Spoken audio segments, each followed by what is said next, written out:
Oh, howdy all, grab yourself a drink. It is time for some PathOfExile discussion. Well, that was Exilecon Day 1, and today I wanted to put together a bit of a summary of all of the announcements that pertain to PathOfExile 2.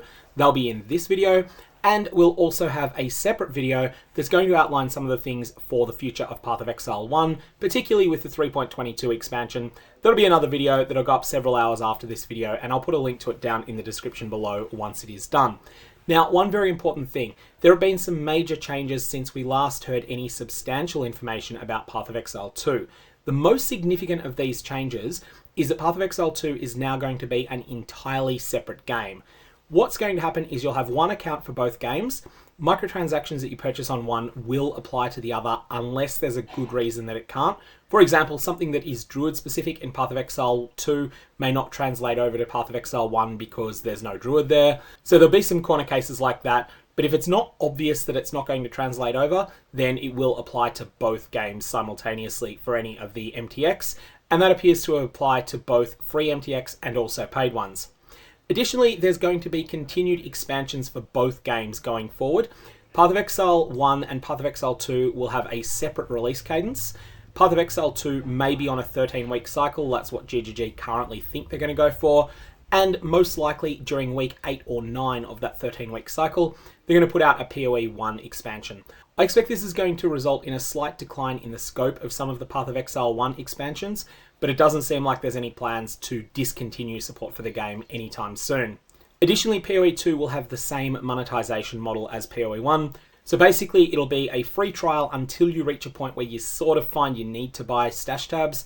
And at that point, it'll basically be a box price, except that box will be in the form of buying the stash tabs necessary. And then additionally to that, there'll be the option of buying things like cosmetics.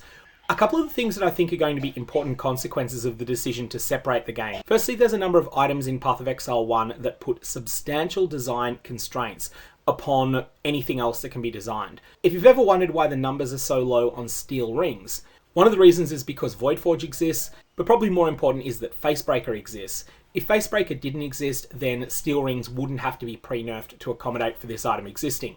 In POE2, it's entirely possible that Facebreaker won't exist, and as a result, there'll be a bit more flexibility on the power of various other things.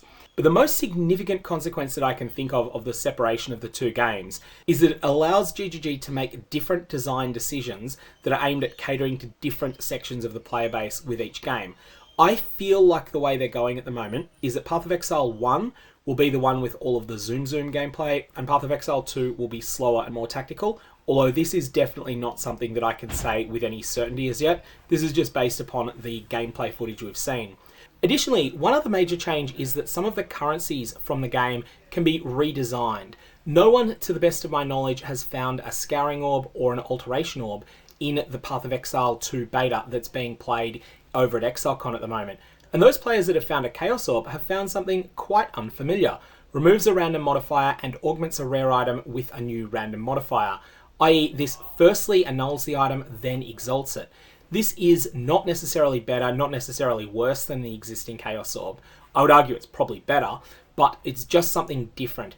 And I think one of the things that will be interesting will be seeing what all of the new currency orbs do, whether there's thoroughgoing changes or whether the Chaos Orb is something of a one-off. And I think this could be quite interesting in PathOfExile 2, but PathOfExile 1 could well leave them all the same. Additionally, campaign mini-bosses, and in particular the bosses based upon them, look like they're going to be a much bigger deal in PathOfExile 2 than they are in POE1. And basically none of the mini-bosses that we've seen demonstrated so far look to be any simpler than an encounter like the Guardian of the Phoenix or the Guardian of the Hydra. All of the very, very basic bosses like Oozebak Bloom, they just don't seem to exist in PathOfExile 2. They're being replaced by something more interesting and more dynamic. Now, one of the key things you're probably looking for is information about the closed beta date. The closed beta is going to start on the 7th of June 2024. This is a fair bit later than a lot of people were expecting. I know a lot of people were thinking that GGG would announce 3.22 would be the last 3.x league, and then after that there'd be POE2, and that 3.22 might get extended a little bit so that the beta can run during it. That's definitely not going to be what's happening. PathOfExile 2 will be ready when it's ready, and it's not ready yet, and it's not close to ready yet.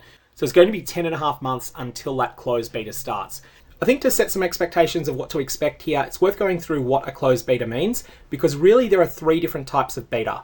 There's what you might term a secret beta, which is where there is a invite-only system, and in addition to that, those players that are in it are under a non-disclosure agreement. This gets done when game companies don't feel that they've got a release-worthy product. If you feel your game is going to be of a comparable quality to day one release Cyberpunk 2077, that means it's ready for a closed beta. It's going to have a fair number of crashes. It's going to be a somewhat disappointing experience, something you're not yet able to be proud of because of the crashes and other problems, but it's definitely on its way there. The second phase that I'm expecting we'll see is an invite-only beta, but one where there's no non-disclosure agreement because grinding gear games are a bit more confident in the game. There'll still be some problems with it, there'll still be some bugs, and there'll probably still be some things being kept secret, but the core functionality of the game will be in a good place. Then the third phase will be when it becomes an open beta, and this will be when GGG feel that they're proud enough of the game to open it up to the public. So then any random player that wants to play Path of Exile 2 will be able to download the beta at that point. There may or may not be character wipes after this point. That's likely to be communicated to us closer to the actual days, but that's something of what to expect. As for which closed beta is on the 7th of June, I don't know whether it's going to be the non-disclosure agreement invite-only beta or whether it would be the invite-only but no non-disclosure agreement beta. That's something that I'm sure GGG will clarify closer to the date.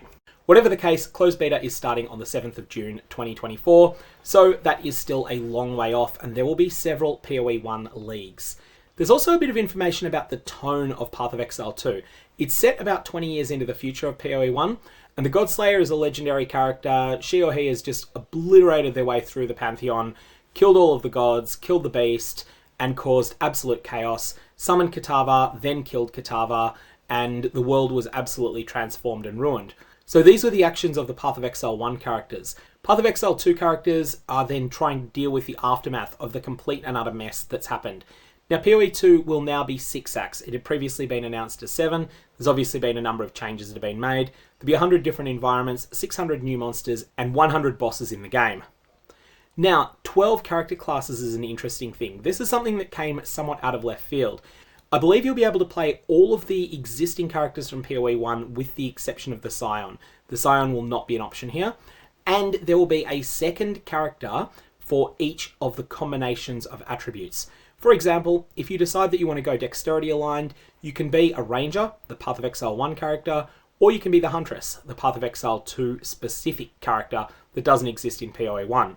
The key difference is here, the huntress will have access to completely different ascendancies to what the ranger gets, and on top of that, skill gem rewards will be different for the huntress to what they are for the ranger, so they'll have quite a different play feel. Another example, if you want to go dexterity intelligence, you can go a shadow as you can in POE1, or you can go a monk, which is a new class that fights often with quarterstaves, and it also has quite a bit of an elemental affinity. There'll be a lot more details on that. There was some footage of monk gameplay that was shown during Exilecon. If you're interested in having a look at that, I will put a link down below to the stream that I did where I went through the more detailed information. Now, skill gems are getting a complete reworking from the ground up. There are still going to be skill gems, there are still going to be support gems, there are also going to be meta gems, but now rather than socketing your skill gems and your support gems into items, you'll instead be socketing your support gems into your skill gems, or alternately in some cases into a meta gem. Meta gems will be things like the new cast on shock, or existing things like cast when damage taken. Now, not all of the skills from POE1 will be coming across. There are 240 active skills and 200 support gems that are going to be in the new game. And you'll see there's a number of things that are changing here. For example, lesser multiple projectile support is just being called multiple projectile support. This one will be familiar to POE1 players. But then we have things that are a bit newer like biting cold support and inevitable critical support. One thing I've noticed is that support gem power level in POE2 seems to be fairly low, although we're going to have to see exactly how that works when the actual beta happens. Another interesting thing is that biting cold support, to take one example, does not have its own dexterity requirement. Instead, it will increase the dexterity requirement of the gem that it is socketed into.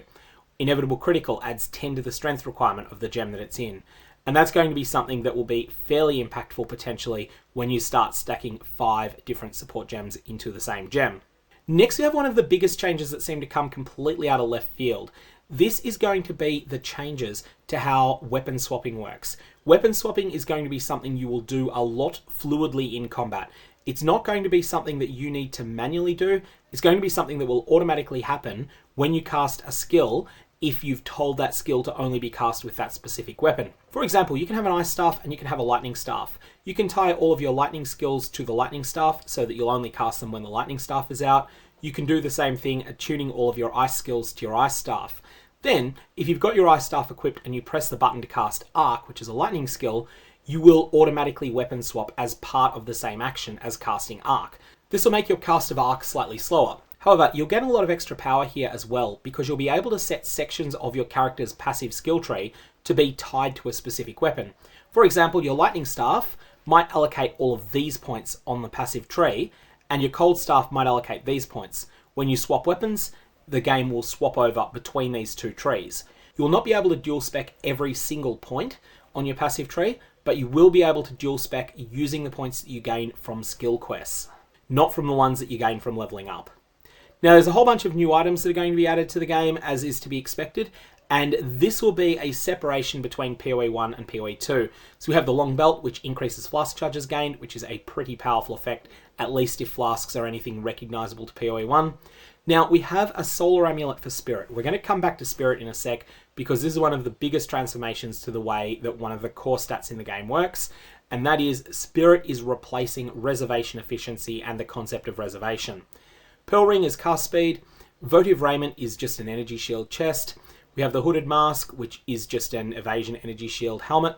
We have the Anchorite Garb, which again is just reasonably similar to existing items, just a new look, looks a bit better. We have the Icicle Flail, which is dealing pure cold damage, which is interesting. There's a weapon that has its base type of damage is cold. So it's going to allow a lot of new ways to scale damage. We have a Hunting Spear, which is just a new weapon, but has the ability to maim on hit. And also spears look like they were going to be quite impressive based on things from Exilecon 2019. Next we have the staff that's demonstrated here. In PoE2, staves will grant an ability to your character.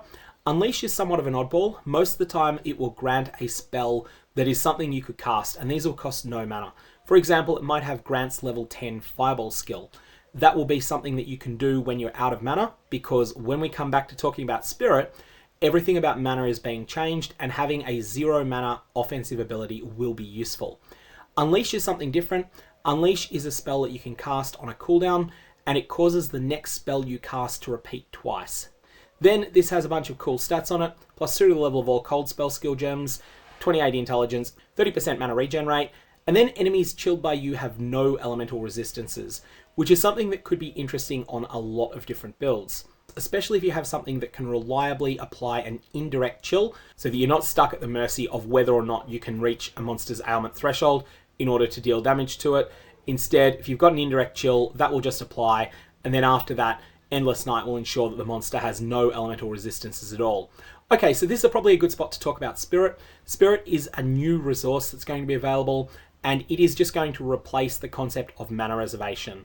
Instead of reserving X% of your mana, you will instead reserve X flat amount of Spirit, and all buffs that have an enduring effect on your character without you needing to recast them, they're going to cost Spirit instead of what they currently cost. So this is essentially an amulet implicit that is reasonably comparable to having you may reserve 15% of your mana pool without consequence. Not exactly that, not an exact match of that, but reasonably close to it. And I think these solar amulets could be really strong. Finally, there is no information about PathOfExile 2's Endgame as yet. I expect that it will have its own atlas, or it will have some system reasonably similar to the atlas that is somehow different. More information on this will come out closer to release, and I think this is the sort of thing GGG might sit on until very late in the picture, because it's something that'll be more exciting to enfranchise PathOfExile players, rather than something that's particularly interesting to people who are brand new to the franchise. I think their early marketing is going to focus more on people who have not played PoE1, or who have not followed it closely, and at least aren't familiar with PathOfExile 1's Endgame.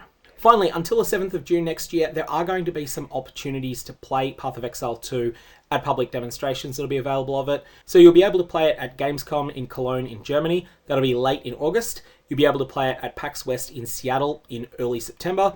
And there'll probably be more of these opportunities, especially the closer that we get to launch. Then I think we'll start seeing more of these opportunities coming up. Anyways, that's the news on PathOfExile 2 for the moment. As I said earlier, it's a big change in that it is going to be a separate game from PoE1, which means that there'll be able to be different systems in each, potentially a different target market for each, we'll have to see on that, and also simple things like different system requirements. It may be that PoE1 is the PathOfExile that you can play, maybe not on a toaster PC, but on a mid-range PC, where PoE2 might have higher system requirements. That's all I've got on this. May your Varlorbs have interesting results, and I will be back with the summary of patch 3.22 information in the next few hours.